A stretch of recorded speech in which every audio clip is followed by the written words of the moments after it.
며칠 전에 병원을 갔는데 의사분이 어떻게 아프냐고 해서 많이 아프네요.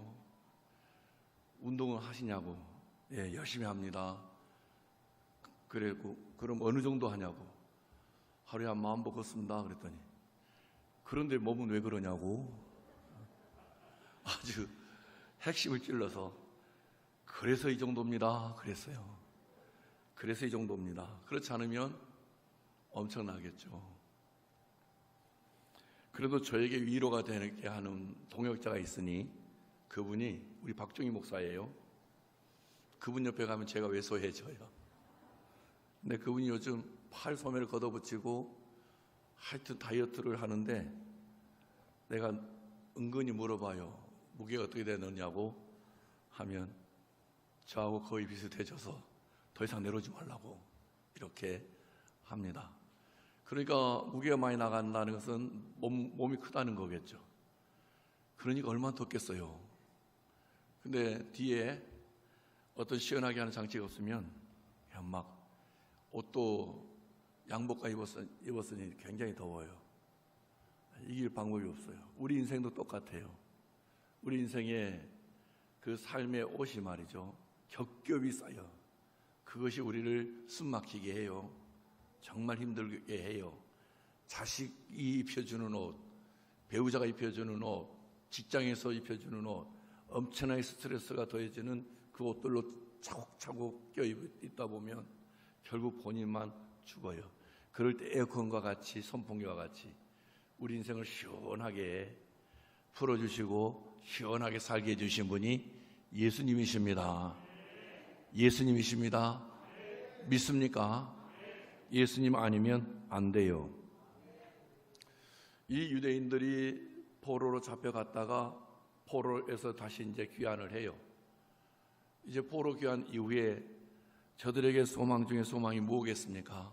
이제 좀 포로 생활 안 하면 좋겠다.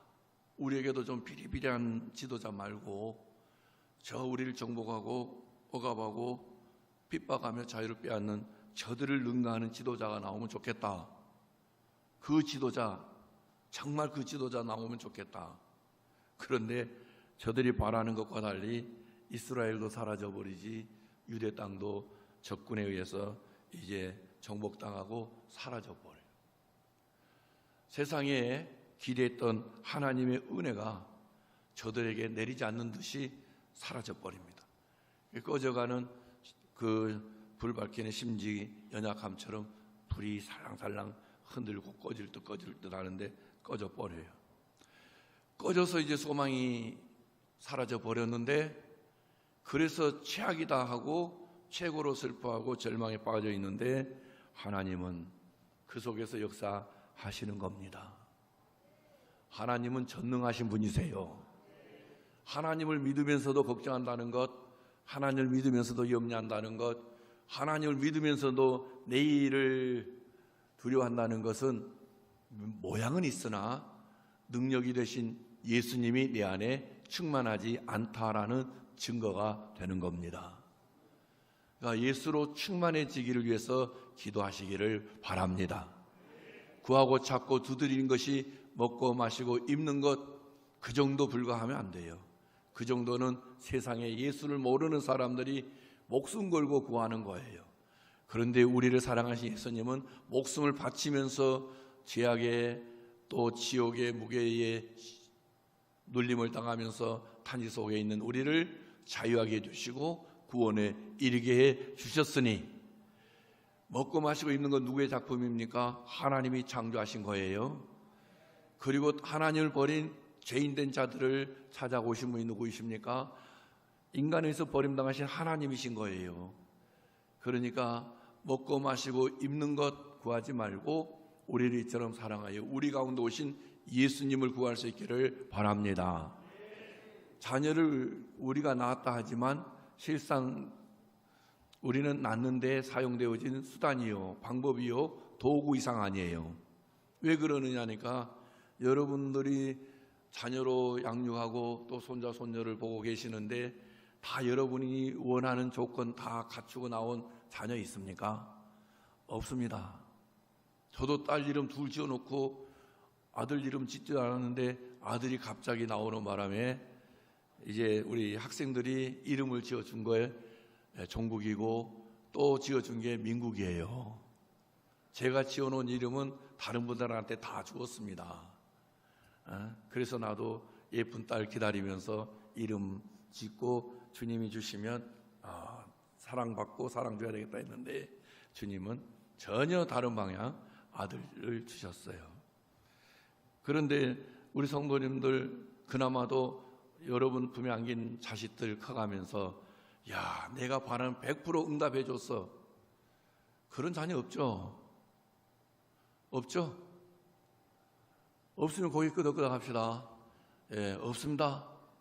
그러니까 이것은 내 작품인 듯 싶은데 가만히 보면 내 거 아니에요. 주신 분 마음대로입니다. 주신 분 마음대로요. 아이를 낳을 부모가 바라는 대로 자식이 태어나는 게 아니라 그 부모에게 자식을 주실 분 마음대로인 거예요. 구원도 그분이 마음대로 주시는 거예요. 저 사람 구원받지 않았으면 좋겠다 하는데 구원을 받고, 저 사람 구원 받았으면 좋겠다 하는데 저 사람 구원 못 받아요. 구원은 누가 주시느냐? 하나님이 주시는 거예요. 누가 예수 믿게 해주시느냐? 하나님이 믿게 해주시는 거예요. 저와 여러분, 우리들 중에 내가 예수 믿어버려야 되겠다 작정하고 예수 믿어서 이곳에 계신 분 아무도 없습니다. 있다 해도 체면 이제 신세 진 거 다 갖고 나면 다시 본래 자리로 돌아가요. 그런데 하나님에게 택감받고 택감받은 자는 자기 백성 그들의 죄를 대속해 주시기 위하여 오신 예수님을 반드시 믿게 되는데, 그 예수님 믿어서 성도 되신 우리 성도님들, 우리가 세상을 예수님보다 더 사랑해도 예수님은 그 꼴을 못 보아서 우리를 쳐내시는 분이 아니라 우리를 살며시 보듬어 주시고 우리를 안아주시고 만져주시면서 너 그래갖고 영원히 살 수 있겠느냐 하시면서 시간을 들여서라도 우리가 눈치 못 채게 알지 못하게 점점 세상보다 주님에게 이렇게 기울어져 가도록 사랑으로 역사하신 분은 우리를 낳아주신 부모의 억압과 윽박 정도 그 차원이 아니라 누구도 눈치 못 채게 우리를 서서히 주님에게로 기울어지게 하고 주님의 품에 안기게 하고 주님으로 채워지게 하시는 그분의 독특한 사랑에 의해서 우리는 성도로서의 삶을 살아가게 되고 구원도 완성되게 되는 겁니다. 그런데 자녀들이 태어나면 그들은 하는 일이 없어요. 먹고 자고 먹고 자요. 그리고 싸고.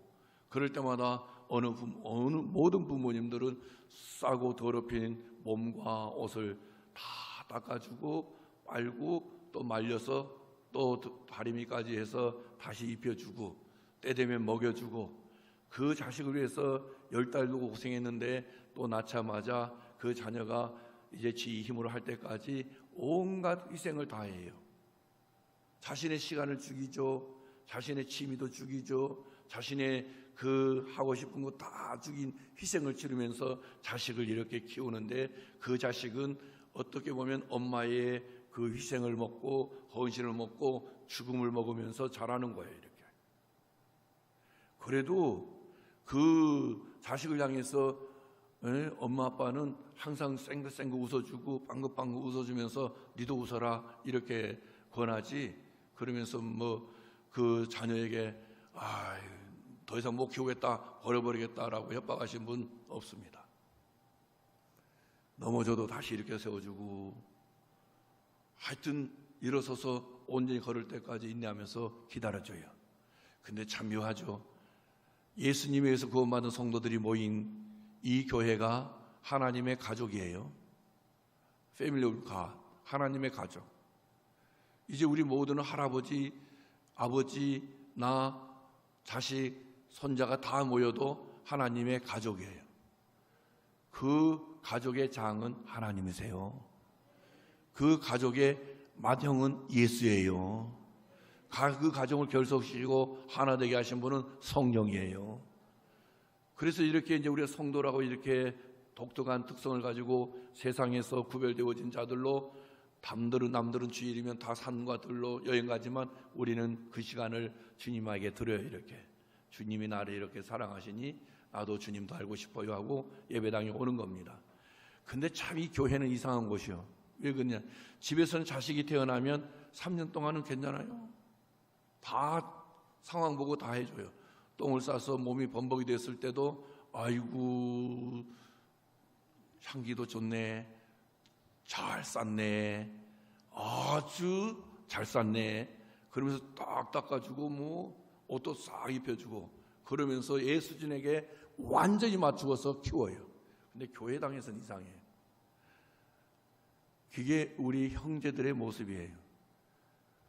기대했던 목사님이 무너지고 장로님이 무너지고 성도가 무너지면 여지없이 그 말이 칼날보다 더 예리하게 날려져요. 이야, 저럴 수 있어, 저럴 수 있어. 이게 교회 안에의 보편적인 모습인데, 반하여 한 분은 아파하시면서 끝까지 보듬으시면서 구원을 이루어 가시는 분이 계시니, 가정에서 그 아이를 위해서 절대 희생하면서 끝까지 그 자녀를 돌보는 엄마 이상으로 그 성도들을 보듬고 돌보시면서 구원을 이루어 가신 분은 예수님이신 겁니다. 예수님 때문에 교회가 교회되는 거지, 목사 때문에 교회가 교회되는 거 절대 아니니, 목사 쳐다보지 말고 목사에게 기대하지 말고 당회원도 기대하지 마요.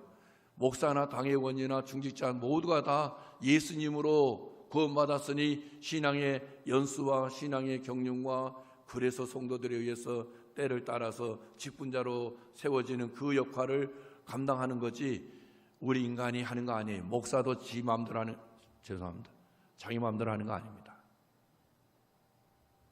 다 은혜로 하는 거예요.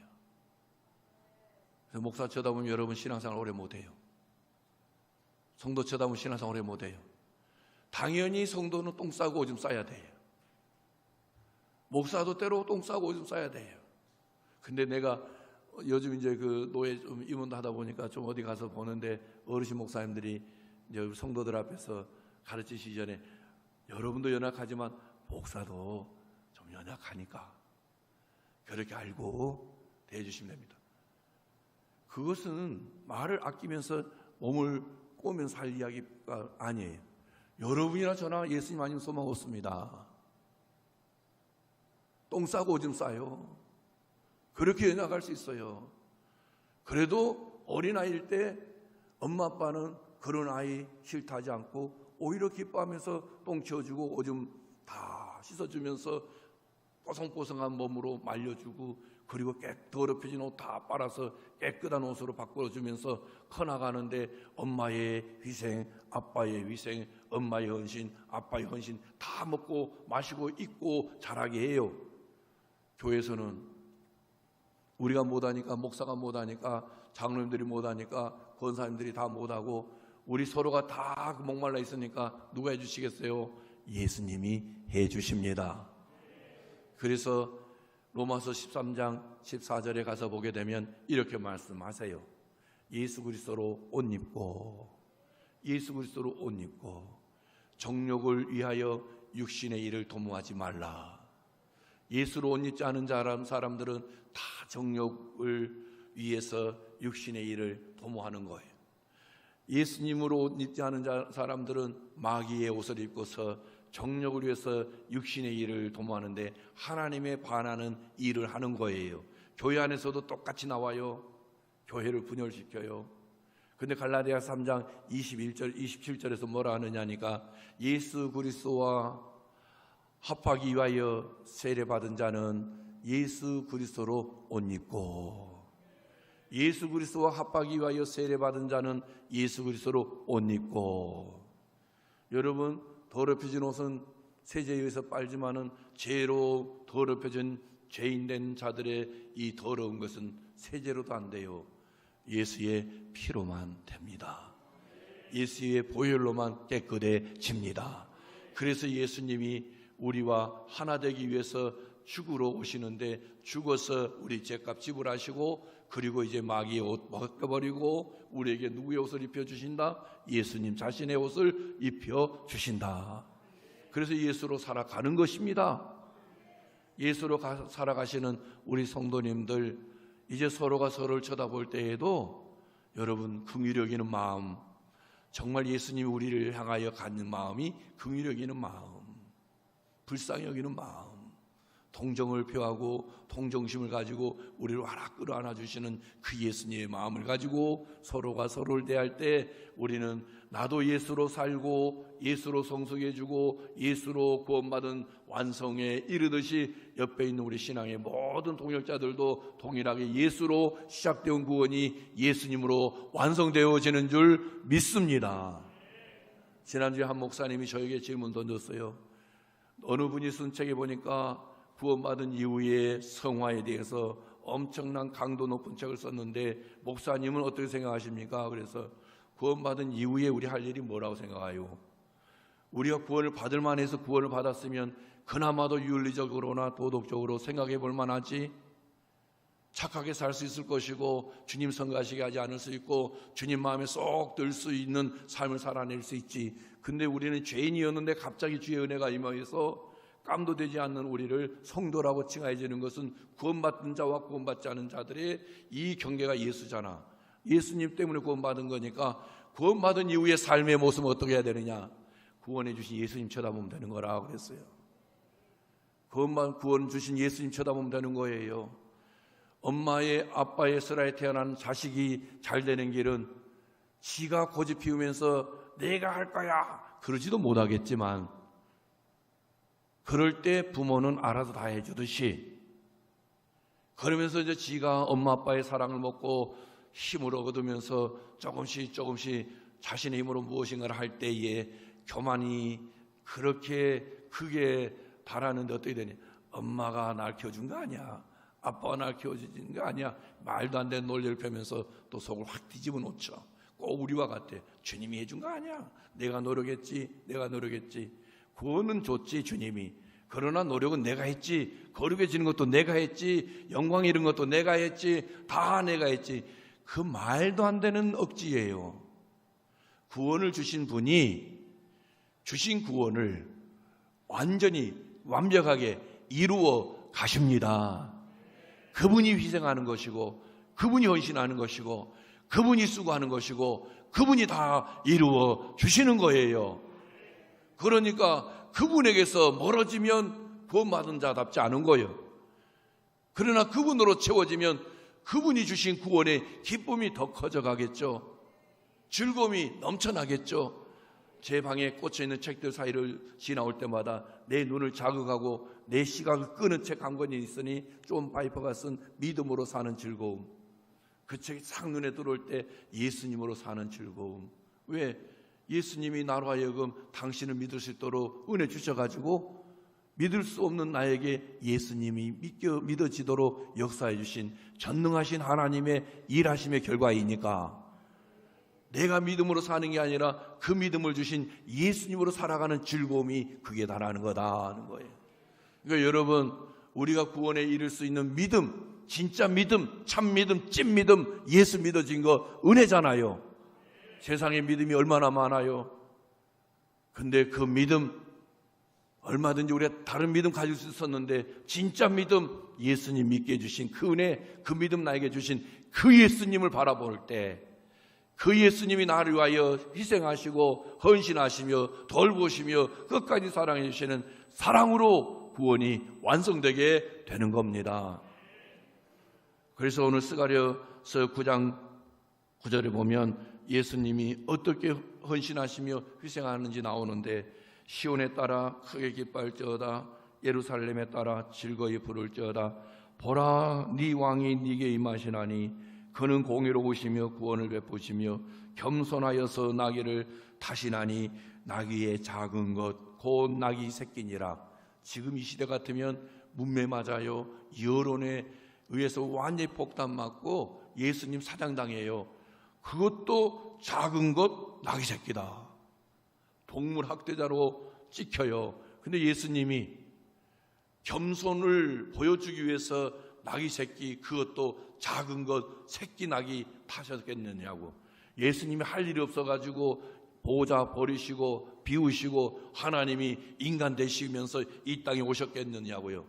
새끼 타면서 너희들에게 보여주는 교훈, 겸손은 이런 거다 하면서 우리 모두가 다 개를 어미가 아닌 새끼 등에 타고 다니면은 개 학대자 되지 않아요? 요즘 개고기 먹어도 욕 먹는데 성경을 그렇게 각도해서 보면 안 되는데 왜 예수님은 나귀를 타셨나?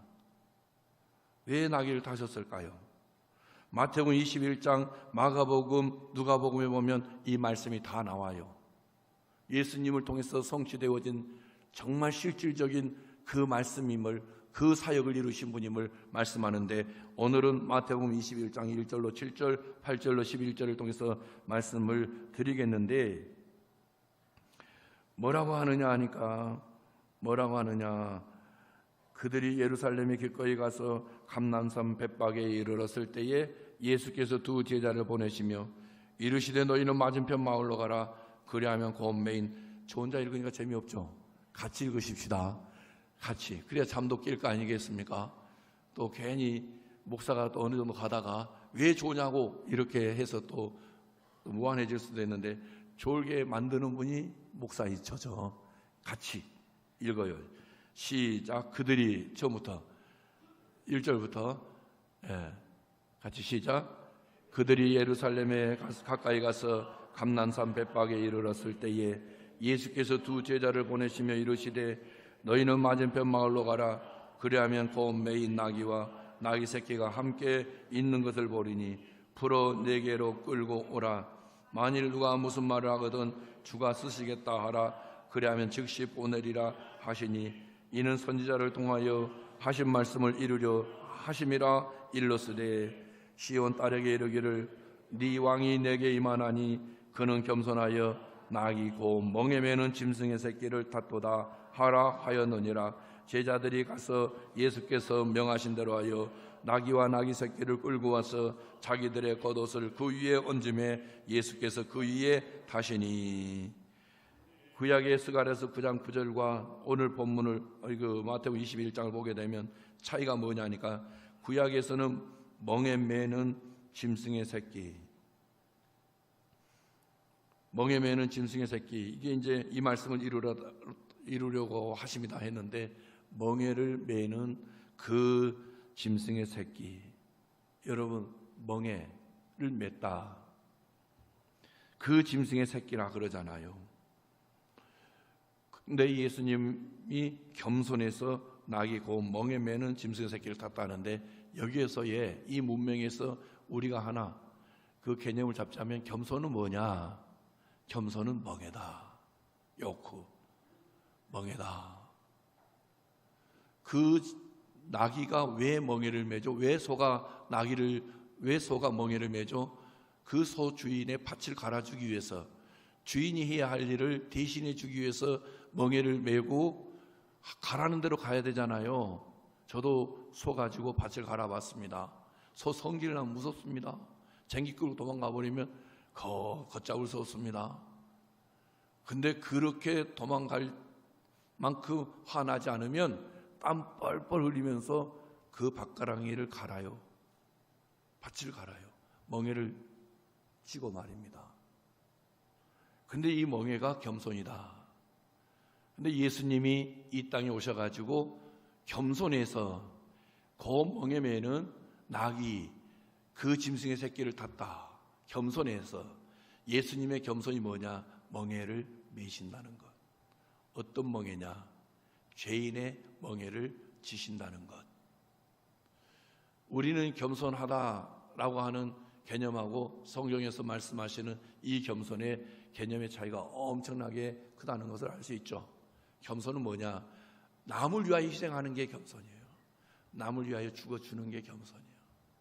기독교에서 말씀하시는 겸손은 예수 중심으로 이루어지는 어이고 개념이고 풀이에요. 뜻이에요. 우리 좀 겸손합시다. 여러분, 우리 좀 겸손합시다 라고 소리를 지르는 그분 역시 교만한 사람이에요. 겸손은 지금 이 소용돌이 속에, 문제 속에 휘말려서 다 이성도 잃어버리고 정신도 놓아버린 사람들을 위해서 짐을 지는 것, 죽어주는 것, 이게 인데 우리 인간 중에 누가 그런 역할을 할 수 있겠어요? 자식을 위해서도 못하는데 예수님이 하시는 겁니다. 예수님이 자신의 죄를 인한 멍해진 게 아니죠. 자신의 실수를 만회하기 위하여 멍해지는 게 아니죠. 자기 백성을 그들의 죄에서 구원하시기로 하시고 오신 예수님, 자기 백성의 죄의 멍해를 본인이 지시는 거예요. 그래서 우리는 그분이 우리 위에 메어져 있는 멍에를 가져가니까 멍에서 벗어나는 거예요. 그래서 수고하고 무거운 짐진 자들아 다 내게로 오라, 내가 너희를 쉬게 하리라. 그러니까 예수님 우리 멍에 가져갔으니 가볍지. 여러분 지게질 해봤죠? 저도 지게지는데 아주 달인입니다. 하도 지게질을 많이 하니까 키가 커야 되는데 눌렸다가 지게에서 벗어나가지고 도시 나가서 지게질 안 하고 학교만 왔다 갔다 하니까 갑자기 키가 162, 178이 됐어요. 1년 사이에. 그러면 그게 미친 듯이 자란 거 아니겠어요? 남이 뭐라 하느냐, 하도 무게 짓눌려갖고 찌들려져 있다가 일 안 하니까 이게 확 늘어났다는데 그건 웃음의 소리고, 그만큼 많이 졌다는 거예요. 그런데 예수님이 우리의 짐을 졌다, 골고다 언덕길을 걸었다. 여러분 맨몸으로 군항복 346m 올라가는 것도 죽을 둥살둥 올라가요. 근데 예수님이 택함받은 자신의 백성들의 죄를 짊어지고 군항복 올라갔다 할 때 우리는 첫 발도 못 디딜 뿐더러 일어서지도 못할 겁니다. 여러분 지게를 질 수 있느냐 안 짓느냐는 짐을 지고 이제 구부리고 있던 자리에서 일어서면 걸어갈 수 있는데 못 일어나면 못 가요. 근데 예수님은 일어나시는 거예요. 우리의 멍에를 지고 골고다를 올라가시는 거예요. 그래서 우리의 죄를 사하여 주시기 위해서, 풀어주시기 위해서, 자유하게 해주시기 위해서 멍에 짊어지고 우리의 구속을 이루어 주신 분이 예수예요. 그래서 수고했다, 무거운 짐 지고 고생한다, 그러나 나에게로 와라. 내가 너희들의 멍에를 지지 않는 이상 너희는 수고와 그 무거운 짐 지고 죽을 때도 고생, 죽고 난 이후에도 지옥 고생, 영원을 고생 속에서 보낸다. 여러분 예수 믿는 것이 건강하게 살고 자식이 잘 되게 되는 그 정도 차원 가지고 해봤자 7, 80년이 끝나버리는데 그건 너무 아깝지 않아요, 시간적으로? 근데 진짜 은혜 중에 은혜는 이 땅에서는 너희가 환난을 당하나 담대해라, 내가 세상을 이기었다. 우린 예수를 믿는 이유, 예수를 믿는 목적은 환난 속에서도 승리를 경험하는 거예요. 핍박 속에서도 승리를 경험하는 거예요. 박해 속에서도 승리를 경험하는 거예요. 누가 이뤄놓은 승리? 예수님이 이뤄놓으신 승리. 내가 이뤄놓은 승리가 아니라. 그래서 우리 예수님이 수고하고 무거운 짐진 자들아 다 와라, 다 와라. 왜 수고하고 무거운 짐을 졌게 해요? 죄 때문이죠. 하나님처럼 되고자 하는 욕심 때문에 죄가 되고 죄가 장성해서 사망이 되는. 그런데 웬 은혜 웬 사랑인지 당신을 버린 자들을 위해서 죽어주시겠다고 겸손하신 분으로 오신다는 것 있을 수 있는 일이에요? 없어요. 오직 예수님이 하시는 하나님의 역사인 거예요. 우리가 그런 사랑받았다는 것 여러분 믿어지십니까? 구원받은 이후에 이제 구원을 이루어야 되니까 기도도 열심히 하고 말씀도 열심히 배우고 열심히 거룩하게 살아야 되겠다. 여러분 작심삼일입니다. 작심삼일. 그러나 나를 사랑하신 예수님 때문에 나의 구원은 점점 익어가고, 지금도 내가 넘어질 때 예수님은 넘어진 나를 끌어안고 일으켜 세워주시고, 한순간도 나에게 시선을 떼지 않는, 우리 가슴 속에 가득 차 있는 자식을 향하여 엄마가 할 수 있는 것은 지극히 없습니다. 염려하다가 괜히 자식한테 욕먹는 것밖에 없어요. 내가 애기예요, 왜 나를 그렇게 걱정하세요, 염려하세요? 이제는 좀 자유하세요. 엄마 걱정, 아버지 걱정이나 하세요. 저도 이제 어른이 되었습니다. 그 말씀 무슨 말씀이냐? 왜 그런 욕을 먹느냐? 엄마 아버지도 전능하지 않아. 그러니까 엄마 아버지 나이 드시면서 연약해지잖아, 힘없어지잖아. 그러니까 아버지 엄마 건강이나 잘 관리하셔. 나에게 신경 쓸 그 시간 가지고, 그 열심 가지고, 그 열정 가지고. 그런데 예수님은 늙지 않아요. 병들지 않아요. 새하여지지 않아요. 당신이 대간 자들 새하여질 때, 병들 때, 그리하여 막 마음이 흔들릴 때 그 마음을 꽉 붙들어 주시면서 그 상황을 승리한 승리자로서의 그 자축하고 영광 올려드리며 찬송 부르게 하시도록 붙들어 주신 분이 예수님이십니다. 예수님. 우리 예수로 살아야지. 예수로 살지 않고 구원받은 이후에는 어떻게 살아야 되느냐? 어떻게 살긴 구원 주신 예수님으로 살아야죠. 그러니까 그 목사님 왜 나한테 물었는지 모르겠지만은 저는 그렇게 확신해요. 구원 주셨으니 그분이 이루실 것이다. 구원받은 자가 발버둥 칠 필요 없다. 누구처럼?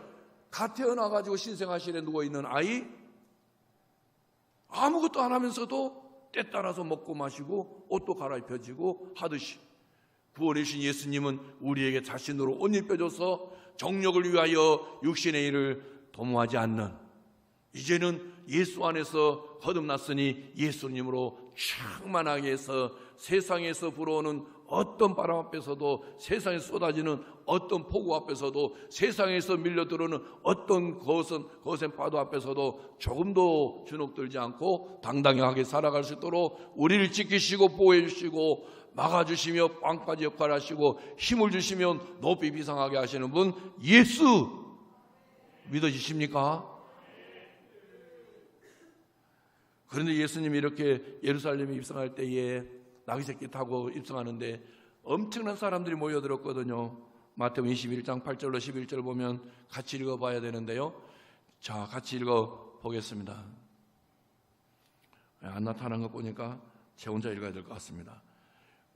같이 읽어보겠습니다. 시작. 무리의 대다수는 그들의 겉옷을 길에 펴고 다른 이들은 나뭇가지를 베어 길에 펴고 앞에서 가고 뒤에서 따르는 무리가 소리로 이르되 호산나 다윗의 자손이여 찬송하리로다. 주의 이름으로 오시는 이여 가장 높은 곳에서 호산나 하더라. 예수께서 예루살렘에 들어가시니 온 성이 소동하여 이르되 이는 누구냐 하거늘 무리가 이르되 갈릴리 나사렛에서 나온 선지자 예수라 하니라. 유대인들은 미치는 겁니다. 나사렛에서 무슨 선한 것이 나겠느냐. 그런데 우리의 상식을, 우리의 지식을, 우리의 모든 걸 뛰어넘어서 그분이 독자적으로 하시는 그 일은 구원에 관한 일이죠. 그만큼 하나님은 전능하시다는 거예요.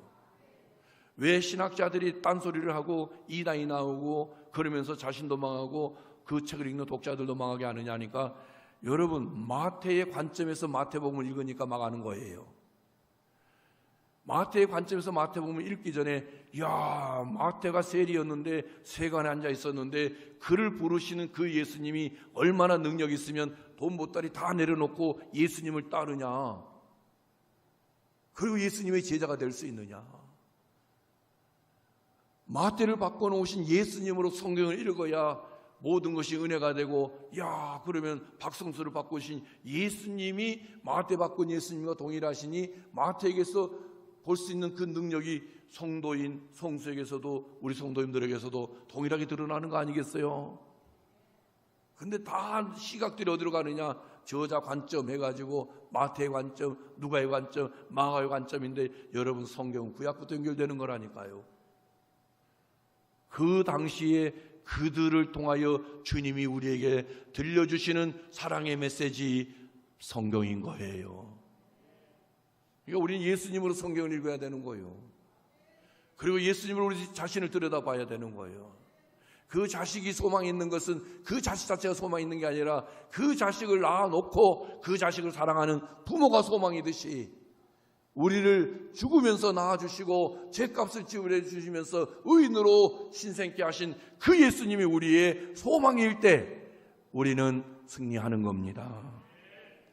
그런데 우리는요, 왜 교만한가? 하나님을 버렸으니 교만할 수밖에 없어요. 그런데 왜 예수를 믿어도 교만한가? 죄인임을 인정하지 않아. 이게 진짜 뻔뻔한 거야, 기독교인들이. 아이, 교만, 그 죄를 인정해 봐야 윤리를 논하고 도덕을 논하고 조금 더 차원 높은 고상한 삶을 논할 거 아니겠어요? 근데 자기 백성 그들의 죄에서 구원하러 오신다는 예수님의 그 절대 사명을 가지고 오신 그 예수님 안에 있으면서도 나는 죄인이에요. 어린아이는 자빠졌을 때 그를 바라보면 모두 박수를 치면서 잘한다. 한 번 일어서고 넘어서는 것, 다음은 두 번 걷도록 서 있겠지. 근데 예수 믿고 거듭났으면서도 자빠져야죠. 넘어져야죠. 실수해야죠. 태어나자마자 예수님처럼 하려고 해요. 얼마나 거만하고 오만하고 자만하고 교만한지. 그러니까 예수님 필요 없는 거예요. 그러니까 구원 이후를 쳐다보는 거예요. 내가 이루어버리겠다. 엄마가 나를 낳았으니 그때부터 내가 이젠 내 삶 책임지겠다 하는 것 똑같은 거예요. 여러분, 우리는 평생 예수님 안에서 구원이 무르익어가야 될, 구원이 완성되어져야 될 구원받은 자들임을 기억하시고 예수님에게서 시선 떼지 마시기를 바랍니다. 뗀다 해도 예수님은 우리에게 시선을 안 떼요. 내가 안 떼서 되는 게 아니라 예수님이 안 떼서 우리의 구원이 익어가는 겁니다. 우리 예수님이 베드로에게 그러잖아요. 베드로야, 마귀가 너를 넘어지려고 막 흔들었을 때 내가 너를 꽉 붙잡아 주었다. 네가 똑똑해서 네 열심이 특심이어서 네 열정이 남보다 뜨거워서 마귀에게 안 넘어간 게 아니라 내가 너를 꽉 붙들고 있었다. 그와 같이 예수님은 우리의 구원이 완벽하게 이루어지기까지 우리를 꽉 붙들고 계신, 신생아를 안고 계신 엄마와 같이 우리를 안고 계시는 거예요. 그래서 우리는 그때마다 예수 사랑으로 먹고 마시고 입고 자라가는데 주여 나는 죄인이에요. 이 고백할 때마다 예수님이 얼마나 좋아하시는 줄 아시겠어요? 걱정 말아라. 그래서 내가 너의 죄 다 취하지 않았느냐. 위로해 주시고, 자식이 잘못을 범했는데 엄마 앞에, 아빠 앞에 와서 무릎 딱 꿇고 닭똥 같은 눈물 쏟을 때 그렇게 똑바로 해야지. 그렇게 하시는 엄마 아빠 있어요. 같이 울지. 같이 울어. 같이 울어요. 자식을 자식으로 키울 수 있는 최고의 매는 눈물입니다. 말소리는 그 자식을 아버지, 엄마에게서 멀어지게 하는 그 강한 매예요. 바꾸는 매, 눈물. 예수님은 우리 위해서 울었잖아요. 근데 우리 성도님들이 제일 싫어하는 게 죄인임을 고백하지 않아. 뭐 그렇게 잘하고 울었고 막 그냥 선하게 살아가시는지. 주여 나는 주님 앞에 회개할 게 없어요. 이러한 자들을 구원하신 예수님이 우리를 내친 적이 있습니까? 기다리시는 거죠. 그리고 우리 예수님이 창조하실 만큼 능력을 가지신 분이면 어마어마한 분이죠. 능력의 원천, 능력의 근원. 바울이 주여 내가 이 모든 걸 할 수 있는 것은 나를 사랑하신 주님 때문이에요. 그래서 소신에도 그렇게 기록하지 않습니까? 나는 능력 주시는 예수님으로 모든 것이 가능하다. 자신은 아니라잖아요. 근데 우리는 내가 다 내가.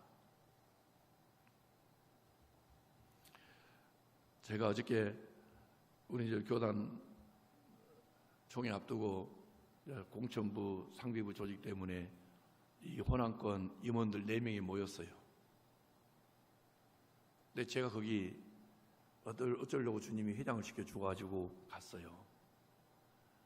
근데 보니까 서기 회계 이런 분들한테는 엄청난 로비가 있었더라고. 전화가 뭐 로비라 해서 여러분 이상하게 생각하지 마요. 전화해가지고 자리 좀 나 이런 부서 넣어주라, 이런 부서 넣어주라 그랬다 해요. 그래서 내가 나한테는 전화 한 통화도 없대. 내가 회장이잖아. 나한테 전화 한 통화도 없대. 근데 왜 당신들한테 전화가 그렇게 갔대? 왜 여러분한테는 전화가 다 갔대? 한 목사가 박 목사한테 이야기해봤자 들어줄 리가 없으니까.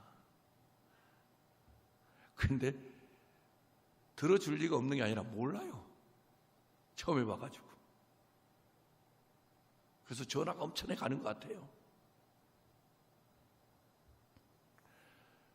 돌아오면서 생각 중에 주님을 향한 열심이 저렇게 크면 좋겠다. 주님을 찾는 열심이 저렇게 컸으면 좋겠다. 주님을 구하는 열심이 저렇게 뜨거우면 좋겠다. 그래야 우리 교단이 미래가 있지 않겠나. 감사하다. 나한테는 누구도 부탁 안 했으니. 근데 여러분, 우리 예수님은 스스로 오셨어요. 우리가 SOS 쳐가지고 지금 오셔야 할 시간입니다. 주님이 필요합니다. SOS 쳐서 오신 게 아니에요. 주님이 오셨어요. 여러분에게, 저에게 예수님이 오셨어요. 그분은 부유하신 분, 우리는 형편없는 자들. 돈 많았다고, 자본주의에서는 돈이 최고죠. 돈을 가지고도 병 못 고쳐서 죽어. 돈으로 관을 꽉 채워도 그 돈의 능력은 없어.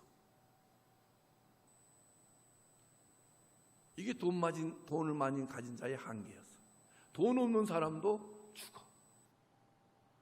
차이는 리무진을 못 타고 가. 관이 그냥 널판지야. 있는 사람은 좋은 관이야. 리무진도 타. 그러면서 폼을 잡아.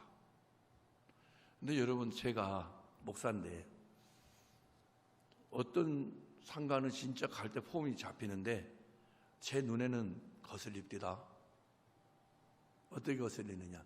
우리 시골에서도 보면 옛날에 상해를 맺잖아요. 꽃으로. 예수 믿는 사람들은 하얀 꽃에 십자가 빨간 꽃 그렇게 하고, 예수 믿는 사람들은 형형색색 칼라 집어넣고 상해 단위요. 1층, 2층, 3층이 있습니다. 가난한 사람이 1층, 2층밖에 못해. 있는 사람 3층도 해. 폼 잡아. 근데 내가 예수 만나고 나서는 저거 다 필요 없는 거다. 저거 오히려 낭비다. 낭비. 전혀 쓸모없는 거다. 저거 다 불구덩이 들어간다. 옛날엔 매장이라 되었지 요즘은 불구덩이 들어갔다가 납골단치 되잖아요. 저희 아버지가 저에게, 우리 형제들이 이렇게 하겠어요. 당신 사이가 죽고 그 화장터에 갔는데 우리를 보고 하시는 말씀이, 나는 화장하지 마라. 나는 매장해 주라. 그래서 아버지, 우리가 한다 해도 또 우리 마음대로 아버지 돌아가시고 나면 화장할 수도 있고 안 할 수도 있어요. 왜 안 하실라 해요? 죽었는데 또 태워갖고 죽으면 되겠냐? 죽었는데 굳이 또 태워갖고 또 죽일 필요가 있냐? 무서우신 것이죠. 사랑하는 우리 성도님들, 정말 우리에게 화려하고 빛난 것은 땅에 있는 그 무엇이 아닌 빛을 창조하신 창조주이신 예수님인 겁니다. 그분이 우리 인생 속에 들어오면 빛이 사라지지 않아요. 항상 밝고 빛나요. 고린도후서 8장 9절에 보면, 우리 주 예수 그리스도의 은혜를 너희가 알거니와 부유하신 이로써 너희를 위하여 가난하게 되셨다. 그의 가난함으로 말미암아 너희를 부유하게 하려 하십니다. 우리 주 예수 그리스도의 은혜를 너희가 알지 않니? 아는데 왜 그렇게 못 행하니? 알면서도 못 행하는 게 우리예요. 그러한 우리를 포기하지 아니하시고 어린아이 다루듯이 돌보듯이 위에서 헌신하는 엄마처럼 우리의 구원을 이루기 위해서 헌신하시고 희생하신 분은 예수예요. 그분 때문에 오늘 우리가 있는 거예요. 그리고 우리 자랑할 게 없는 거예요. 자랑할 게. 사랑 우리 광주 동암중앙의 가족들이여, 주의 권능의 날에 주의 백성이 거룩한 옷을 입는다. 즐거이 헌신한다. 새벽 이슬 같은 주의 청년들이 주께 나오는도다.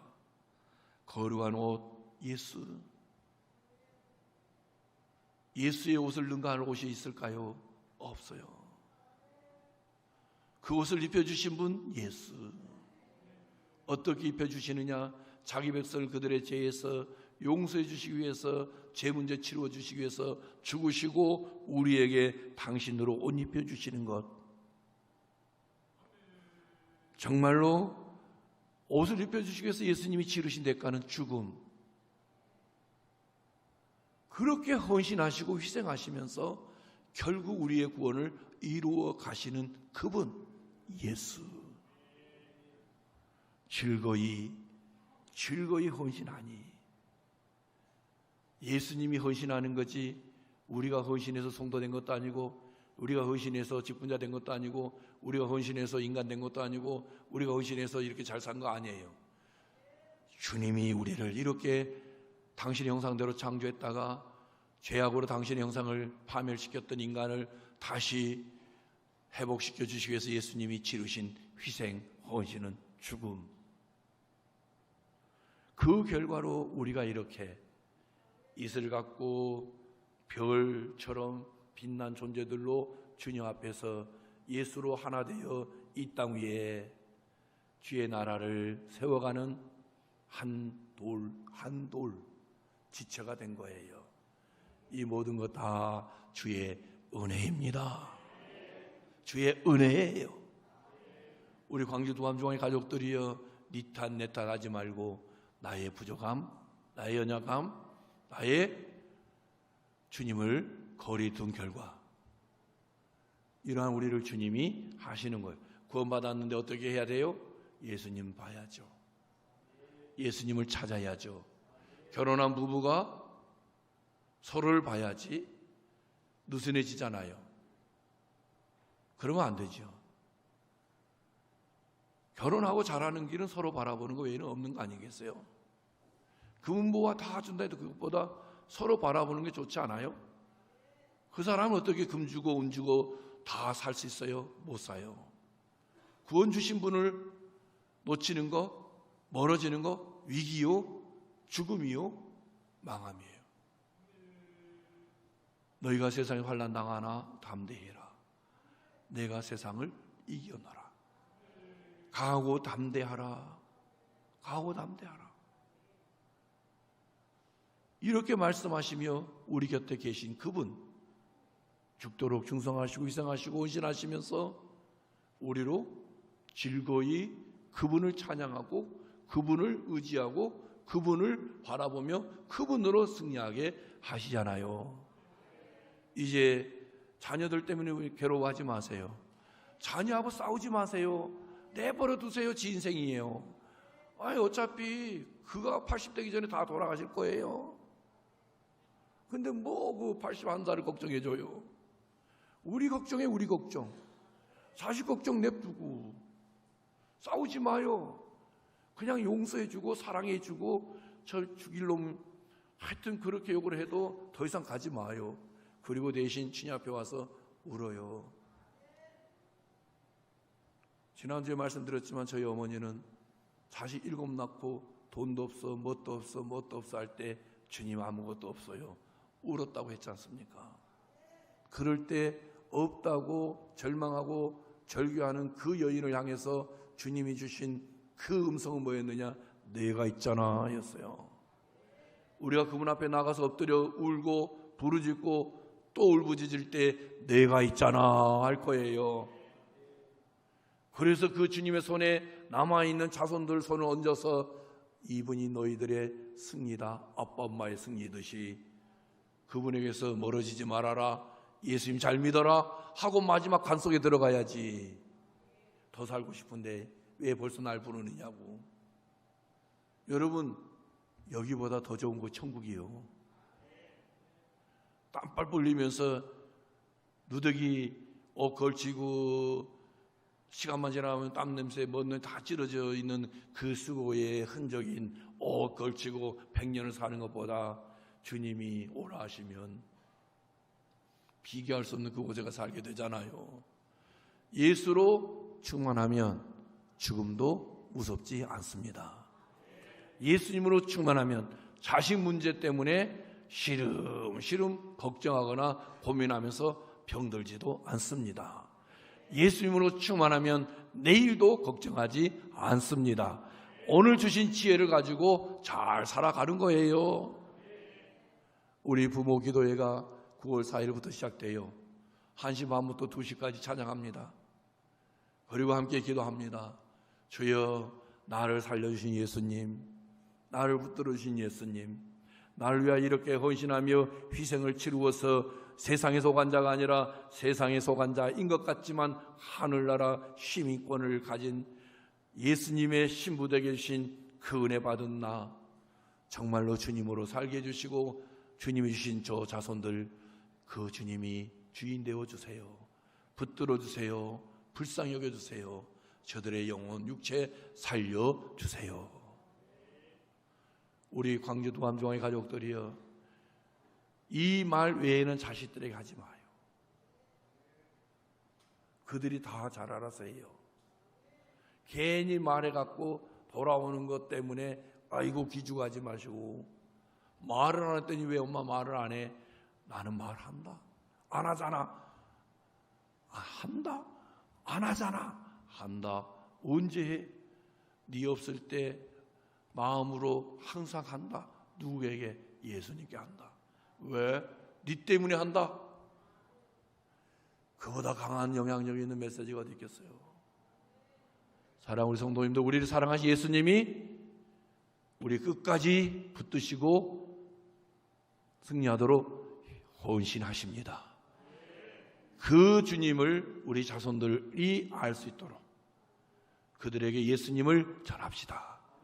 그분을 잡고 구하고 두드려 부모 기도회를 통하여 우리 근심 걱정 염려의 덩어리인 자식들이 이제는 소망과 기쁨과 감사함으로 주님을 찬양하는 영광의 존재들로 바뀌어지는 은혜가 충만하시기를 예수님의 이름으로 축원합니다.